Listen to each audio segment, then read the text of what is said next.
You might think you know Beverly D'Angelo, the ever-charming mom from National Lampoon's Vacation, but that's only scratching the surface. Beneath the familiar smile and timeless roles lies a story that Hollywood never really managed to tell. A woman whose talent couldn't be boxed in, and whose life behind the scenes was just as gripping as anything she ever did on screen. So why has she remained a cult icon while the industry often left her in the shadows? Let's just say, there's a lot more to Beverly than anyone expected. Before she ever stepped in front of a camera, Beverly D'Angelo was already living a life most people wouldn't believe. Born in Columbus, Ohio in 1951, she grew up surrounded by the kind of quiet creativity that doesn't scream for attention but shapes you in ways that last forever. Her father was a television station manager, giving her an early look at the media world from behind the scenes. Her mother, a classically trained violinist, filled their home with music, emotion, and discipline. But Beverly wasn't the kind of child who followed a straight path. She was restless,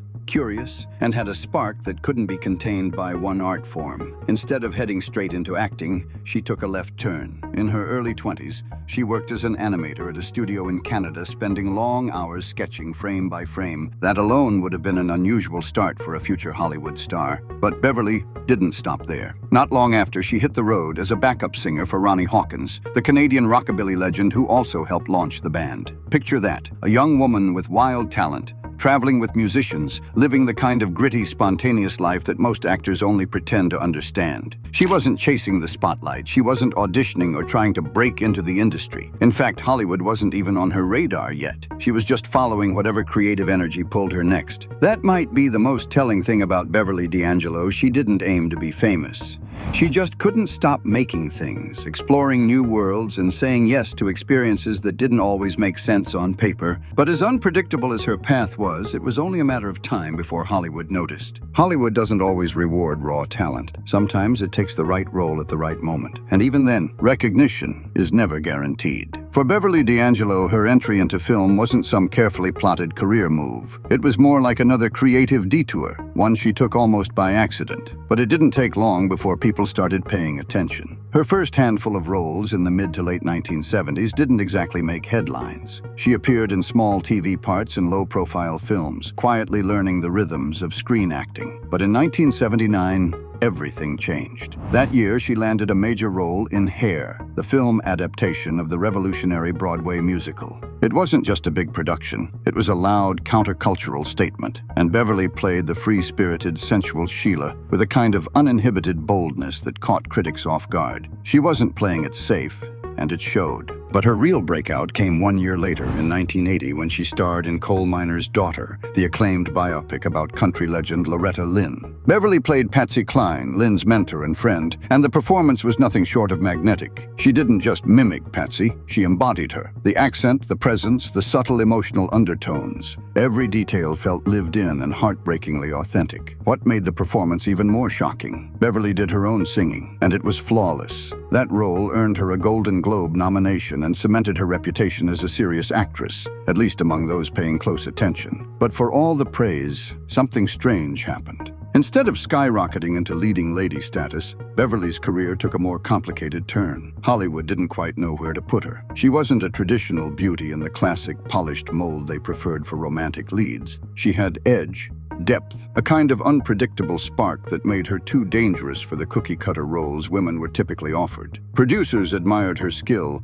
but didn't quite trust her to sell a movie. Studios wanted to box her into stereotypes: seductress, sidekick, comic relief. But Beverly didn't fit neatly into any of them. She wasn't just acting, she was creating characters with real internal lives. And that made her harder to control. So, while critics raved and her co-stars praised her range and presence, the big mainstream roles didn't flood in. Instead, Beverly stayed on the edges of the spotlight, working consistently but rarely being offered the kind of parts that matched her abilities. And then, just when it looked like she might be another underused talent in a broken system, Hollywood came knocking again. This time with a role she never expected, one that would follow her for the rest of her life. The role that would make Beverly D'Angelo a household name wasn't one that screamed prestige. It wasn't a sweeping drama or an Oscar bait performance. It was a comedy, a chaotic, absurd, totally unpredictable road trip movie called National Lampoon's Vacation. Released in 1983, the film was centered around the well-meaning but hopelessly bumbling Clark Griswold. played by Chevy Chase. But here's the thing. Without Beverly, that movie might have been forgettable.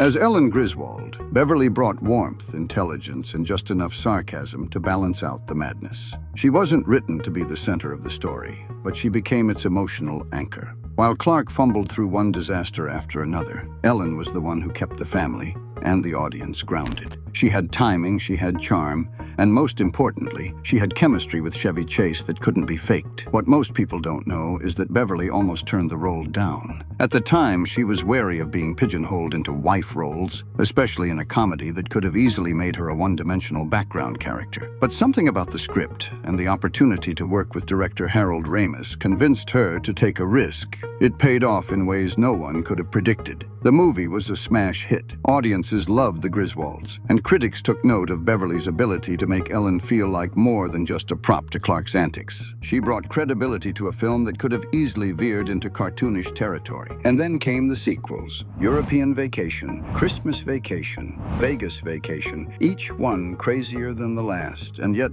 Beverly managed to bring consistency and heart to every installment. Over time, Ellen Griswold became one of the most beloved maternal characters in American comedy. Not because she was flashy, but because she felt real. She rolled her eyes at Clark's madness, but she never left his side. That mix of patience, sass, and loyalty was rare. It was honest. But while audiences were laughing and studios were cashing in, Beverly was experiencing something different behind the scenes. Being typecast is a quiet trap, one that doesn't snap shut all at once. Slowly, the offers started to look the same. The scripts leaned into the Griswold wife version of her, and the fear she'd had before taking the role, the fear of being boxed in, was starting to come true. Still, Beverly didn't regret it. The vacation films gave her a permanent place in pop culture history. While the world saw Beverly D'Angelo as the quick-witted, endlessly patient Ellen Griswold, her private life told a much more complex story, one that rarely made its way into tabloids but quietly shaped who she became off-screen. And at the center of that story was one of the most enigmatic men in Hollywood,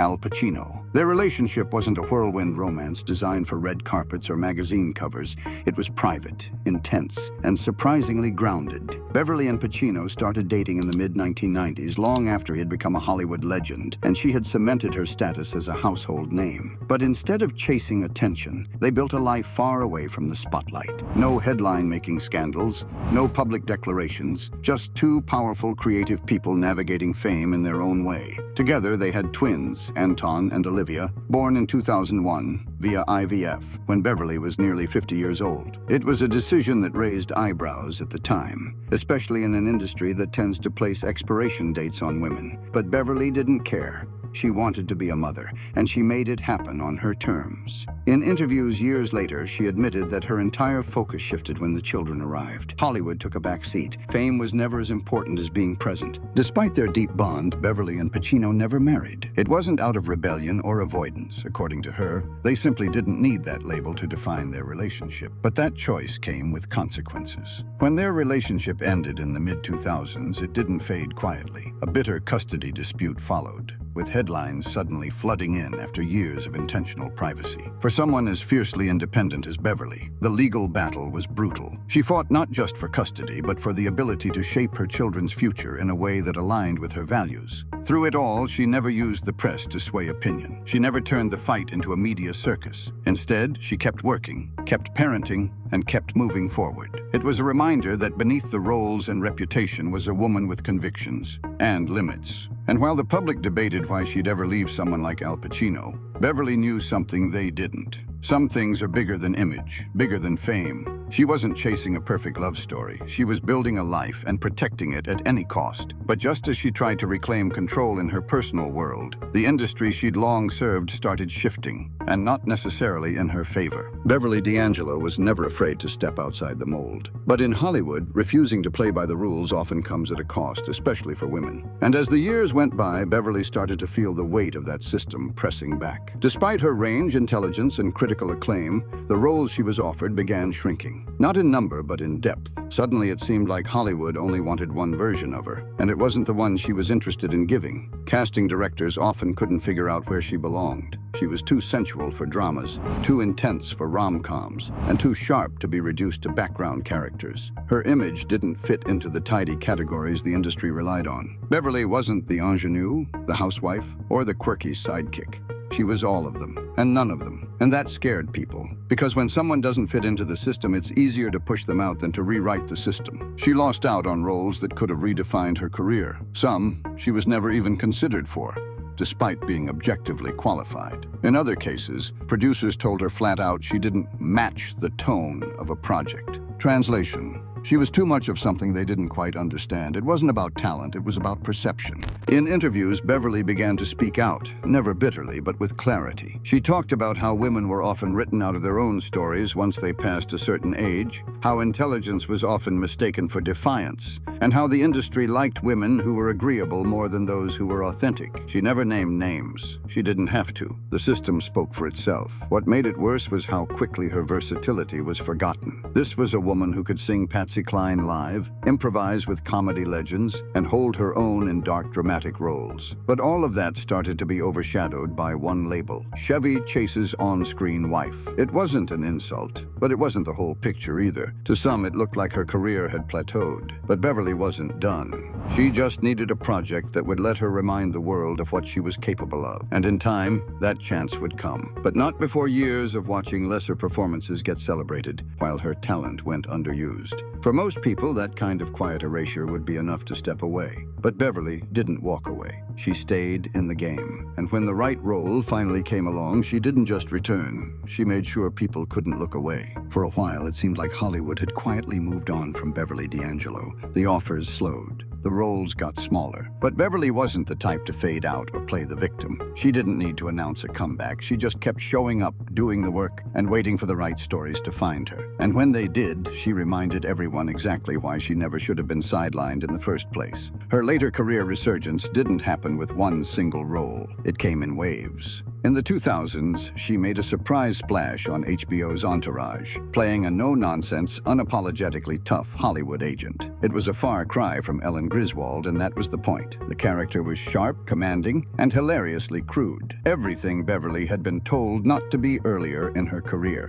Audiences loved it. Critics praised her timing. And industry insiders suddenly remembered that Beverly could still steal a scene without even raising her voice. Then came films like The House Bunny in 2008, where she leaned fully into comedy again, but this time on her own terms. No longer boxed into the mom role, she played exaggerated characters with a wink, almost as if poking fun at the very labels that once tried to define her. But perhaps the most unexpected and satisfying turn came decades after Vacation, with the 2022 holiday action comedy, Violent Night. Beverly played the wealthy matriarch of a dysfunctional family in a film that was equal parts chaos, dark humor, and brutal surprises. It could have been forgettable, but Beverly elevated the entire thing. Even among car chases and absurd violence, her screen presence felt commanding. She didn't just play the part, she owned it. Suddenly, younger audiences who hadn't grown up with the Griswolds were asking, "Who is that woman?" It was a full circle moment. After years of being underestimated, underused, or miscast, Beverly was now being seen, really seen for what she always was, a force of nature. She hadn't reinvented herself so much as revealed what had been there all along. The difference was that now Hollywood was finally ready to admit it, and she never apologized for taking her time. She wasn't in a race, she wasn't chasing relevance.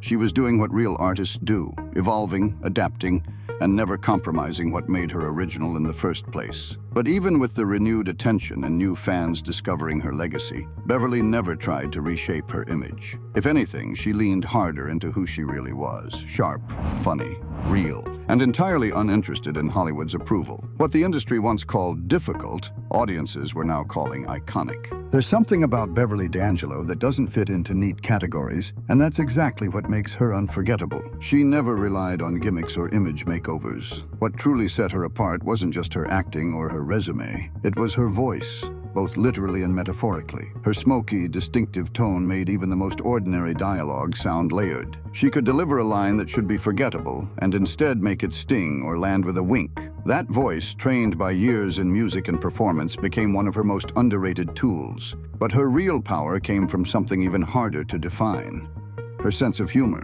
Beverly never took herself too seriously.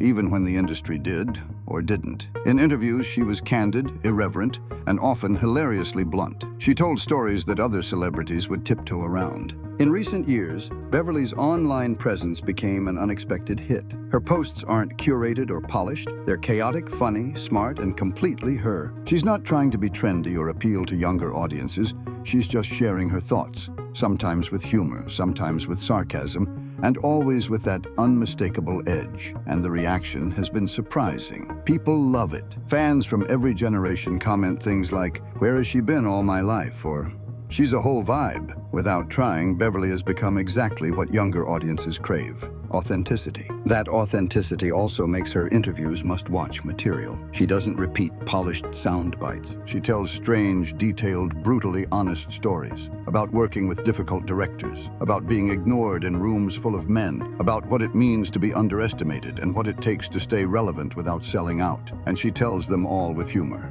never bitterness. Her don't care attitude isn't about being dismissive, it's about confidence. Beverly knows what she brings to the table. She always did. But now, for the first time, it seems like the rest of the world is catching up. She's not here to prove anything. She's not here to play games. She's here because she never left. And in an industry that's obsessed with reinvention, Beverly D'Angelo's greatest power may be that she never needed one. Beverly D'Angelo was never just the side character. She was the quiet powerhouse Hollywood didn't know how to handle. Now, decades later, she's finally getting the recognition she always deserved. And if you thought you knew her, think again, because Beverly's story is still being written. Want more untold stories from Hollywood's most misunderstood stars? Hit that subscribe button. You won't want to miss what's coming next.